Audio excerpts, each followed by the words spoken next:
when you don't get to have a guy like Journey Brown on the team, not as a player, but just as a man, what has he meant to you guys? What has he meant to you as a man and as a human being? We all love Journey. He's like a brother to all of us. He's one of the strongest guys I know. He's been through a lot of stuff, but he always has that positive attitude. He's out there every day helping us. He's a mentor to me, and we're the same age, and that says a lot. But he's a great dude. Hate that he's not going to be out there with us this year, but at the same time, I know he will be at the same time, even though he's not going to be on the field. Jordan, thank you for that answer. Let's go next to Rich Scarcella. Thanks for your time today. Oh. You're good, Rich. Hey, Jordan, thanks for your time today. Can you describe the awarding of the number 0 to Jonathan and how appropriate that choice was, you think? From the beginning, I even talked to my family about it. I said, if there's anyone on the team that deserves number 0, it's Sutherland. And then you have that little cool catchphrase too, South Zero. I'm so happy for him, and I really don't think he could go to a better guy. I feel like he's a mentor on the field. He never gets in trouble. He always does what he's supposed to do. He always has a positive attitude. I mean, I could go on and on, but he's exactly who should have got. Thank you. Thank you for that. Let's go next to Greg. Hey, Jordan, how you doing? Sorry, I couldn't unmute myself.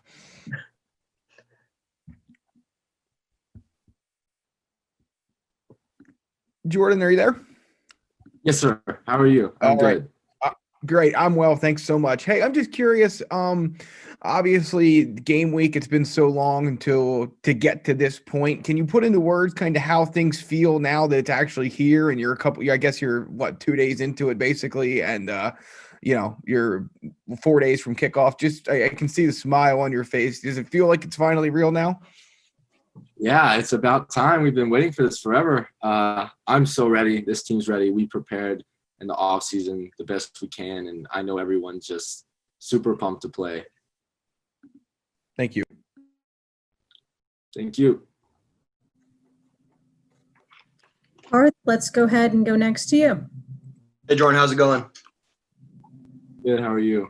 Doing well. We were talking to Pat earlier, and he mentioned that, even though Journey's not playing, he's still around, still boosting the morale of the team, helping out in whatever way he can. Can you kind of elaborate on that? What are Journey's contributions now that he obviously is not playing? Like I said earlier, Journey always comes to practice with a positive attitude. He's not one of those guys that just talks to a select few individuals. He talks to everyone on the team. He's always going around trying to help people who's down. And it says a lot because he should be down himself right now, but he's not. He's happy to be out there. He counts his blessings. He's always with the running backs, helping them get better. And if they're not having a good day, he's not having a good day. He's out there in spirit, and then just being there. He's done a really good. Jordan, I think you cut out at that last part. Could you repeat those last few words? Oh yeah, I just said he's just always out there doing what he can to help the team. Thanks, sir. Appreciate that. Let's go next to Matthew. I'm sorry, Matthew, I skipped over you before. Oh, it's okay. This is actually my first media availability. So Jordan, thank you for being here. I appreciate your time today. We talked about Jonathan Sutherland earlier. And as a fellow special teams captain, what does that number 0 mean to you guys as a cohesive unit? I mean, it just says a lot because this is the first time it's ever been awarded to someone, and has done everything right to deserve number 0. It's like he's one of the few captains, but for him to get number 0, it just shows how much the team respects him and the coaches. And I know he's going to wear it proudly, and he's going to do everything he needs to do with it. Thanks. Tobias, we'll come back to you for your next question. Yes, Jordan. Since these seasons have started, there's been a lot of special teams blunders, probably more than normal across football. How much is Coach Lorick really emphasizing with you guys, especially since you can't have unit practices for special teams as much?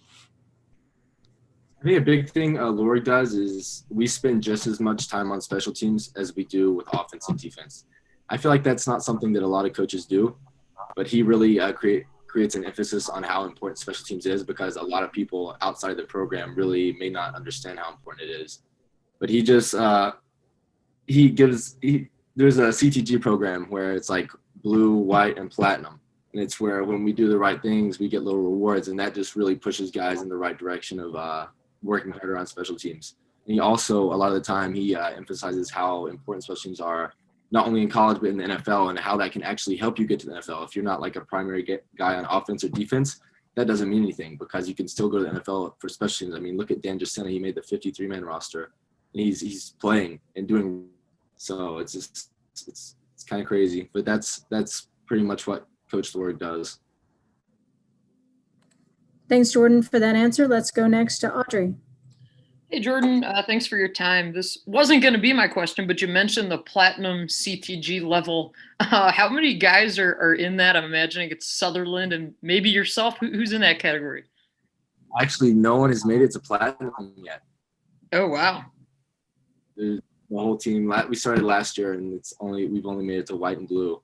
And I did that after the first 3 games, and after the first 3 games, no one went higher than platinum. Thanks, Jordan, for that response. Let's go back to Tyler for a follow-up question. Hi, Jordan, and hello, Rose, also. Jordan, I wanted to ask, because you mentioned I wasn't going to go this direction, but Dan Chisena, to see this guy playing on Sundays, earning an NFL paycheck, such a surprise story for a lot of us who cover Penn State closely. What's that been like in the special teams room, Coach Lorig, all you guys, when just seeing him not only stick with the roster, but seeing time each week? I mean, it just shows how important special teams is. And if you put a lot of time and effort into honing your craft on special teams, that you could be very, very successful in NFL. And with him, if he just plays special teams for his entire career in the NFL, he's going to be there for a long time. I mean, and each year he's going to get paid more and more and more, and he's just going to get more. He's just going to keep getting better at it. And guys see that too, and I think that's huge. But besides that, Dan Justina was always a leader on the field. He never did anything wrong, like I said. Same with Sub and Journey. He just works his butt off and goes out there and produces. Audrey, let's come back to you, and then we'll go to Benjamin. Okay, thanks, Rose. Jordan, what range are you most comfortable at with field goals? Like, what's kind of the yard marker with it? Because I know Coach Lorig likes to track everything. Franklin asks me this about every week, and I keep going up. 65 now, I'm saying 70. So, I mean, whatever he would allow me to kick, I would love to kick. So, depending on the conditions, I mean, it's going to be a little colder this year. That might take me down a little bit, but I'm pretty comfortable at any distance that's besides like 75 or 80. I can't do that yet. Maybe one day. Thanks for that answer, Ben. Let's come back to you for your question. Hey, Jordan. Thanks for your time today. Just obviously there's going to be no fans this year. So you're kind of preparing for that weirdness, and does it kind of change anything for you as a kicker? This kind of takes it back to like the pure. I mean, we're not playing for all the eyes that are on us. We're playing for our teammates, and I think this year is going to be really interesting to see how people react. For me, no, it doesn't change anything. But when there are a lot of fans, I know my adrenaline's up. I feel like I kicked the ball a little farther, but just all I need is my teammates out there with me, and I'll be able to do anything I'm supposed to be able to do. Nate Bauer, let's come over to you now. Hey, Jordan, this is kind of a general question, but do kickers get tired during a game? You know, it depends. If we're playing a team where we're up by like 60 points, then yeah, all those kickoffs take a toll. I have to run down the field like 7 or 8 times. It's a lot. But for the most part, the only thing that makes me tired is my muscles get a little sore sometimes. And after kicking like 7 kickoffs or like 5 punts and then field goals too. But I mean, I get a little tired. But the biggest part of it is on the sideline when I'm warming up the whole time and stretching. So by the end of like the 4-hour game, 2.5-hour game, I'm kind of tired. Thanks for that answer. Thanks for that insight. Matthew, let's come back to you for a follow-up question. All right. So we talked about you played with Blake Gillikin in the past, and he's had the opportunity to learn from Thomas Morstead, one of the best in the league. Who is one person that you would love to work under at some point or learn from? Oh.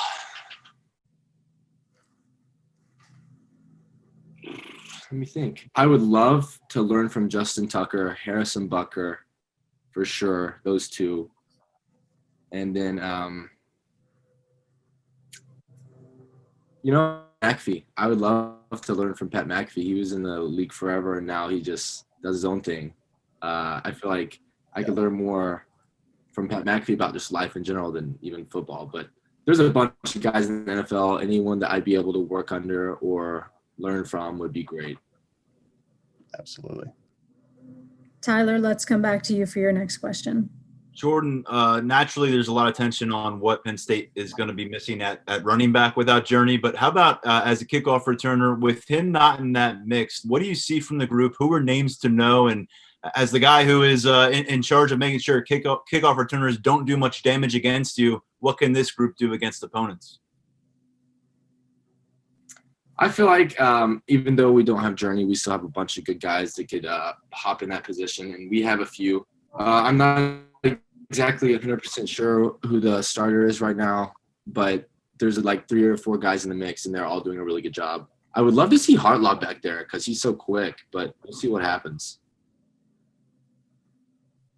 Thanks for that answer. Mark, let's come to you for a question for Jordan.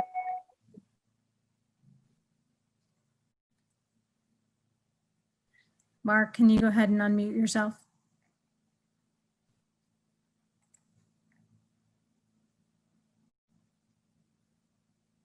Mark, do we have you?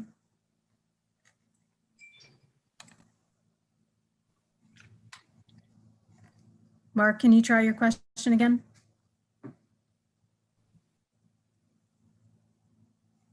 We'll come back to Mark. Let's go to Matthew really quick.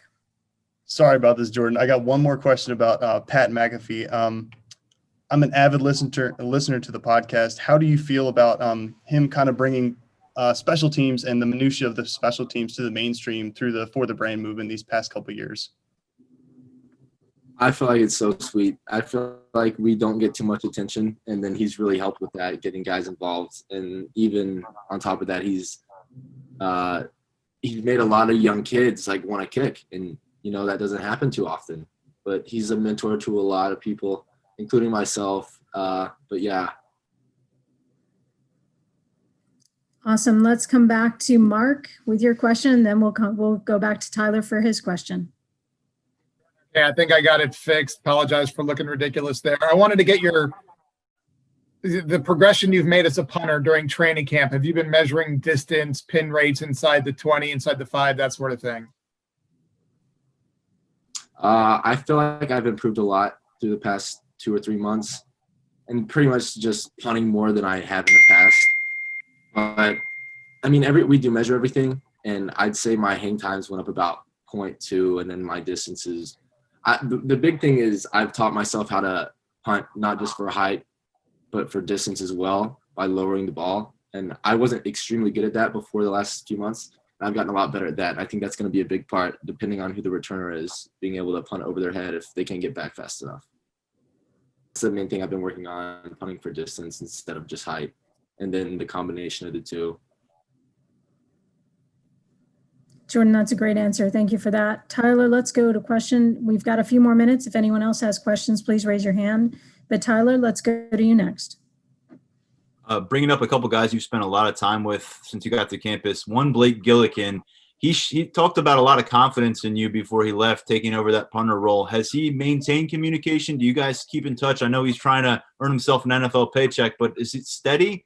And then additionally, Jake Pinniger, you talked about, can he hold for you? You're going to hold for him. Is that kind of is that going to happen? Is he ready to do that? Because it's something you addressed in the summer. I don't know if you did a couple weeks ago as well. Oh yeah, I still talk to Blake at least once, if not twice a week. We still keep in touch. He was super happy for me when I got voted captain, because I'm just like, taking over for him pretty much, which is pretty cool because I know a lot of the guys looked up to him, and just to be in the same position as him is kind of unbelievable. I know how hard he worked and how much people liked him. And then with Jake holding, Jake's not going to be holding, but the freshman Levi, he's holding a little bit, and then Rafael Checa, he's been holding. He's been doing a really good job. I'm really comfortable with my holding as well as who's going to be holding for me because we've worked on that so much. Because honestly, that's one of the things I was most nervous about was holding, because if I mess up, it's on him too, not just me, and that bugged me a little bit. But I've spent a lot of time holding. It's harder than people think, and I've gotten pretty good at it. Jordan, thanks for that explanation. Tyler, let's come back to you. We probably have time for one more question before the 11 o'clock press conference. I've got one more follow-up, and you can't point to me if you say specialists don't get enough attention, because I'm peppering you here today. But when we look at what you're going to do collectively as a unit, special teams-wise, Lorig, year 2, do you feel like last year was kind of adjusting to the expectations? I know you were new, but do you feel like a lot of things don't need to be explained, like maybe they had to be explained last year? Lorig's a pretty simple guy when it comes to special teams. It's own the ball and no penalties. Those are his 2 big things. Other than that, I feel like he's just incorporated a little bit more of his knowledge in the past few months compared to what we knew last year, because obviously last year we just had to get used to the new schemes and stuff, and now this year he's added a little bit more, but he doesn't overwhelm us. He's really simple, like I said. We do what we need to do, and then yeah, that's pretty much it. But Lorig knows what he's doing for sure. Thank you for that answer. Let's go quickly to Nate Bauer, and then Tyler, you'll be our final question. Jordan, Indiana's head coach yesterday kind of, I'm going to paraphrase for him, but he basically said that he thought that special teams were a differentiating factor in games, like for the underdog versus a typically better team. Do you guys view it the same way in terms of an opportunity to really, kind of impact the outcome of a game like this? Yeah, absolutely. I mean, you think about it. If I'm backed up on the 20-yard line and I have to punt to the other side of the field, if I shank the punt and it goes out on the 50, then they have a much higher chance of scoring. I forget the exact percentage. But then if I have a bomb punt, it goes down to inside the 20 or inside the 10, then they're probably not going to score. So just little things like that have a huge impact on the game. And I mean, I think people realize that, but that's something that Coach Lorig really talks to me about and says, hey, you need to do well. Jake needs to do well. Stoll needs to do well. You guys are a huge part of this game, whether people realize it or not. Tyler, do you want to go ahead and follow up with our last question? Wrap this one up. Going back to Jake and you, is it, again, this may have been asked 2 weeks ago during the player media days, but is it as defined as it was last year within the 49-yard and in is Jake's territory and 50 and out is your territory? And how does that work? Because I'm sure Jake's like, I can hit it from 52. I mean, give me a shot. I mean, is there a little bit of setting the ego aside on both your parts? Yeah, it is, because Jake's just as capable of making long field goals as I am short field goals, It's just one of those things where we just go to charts.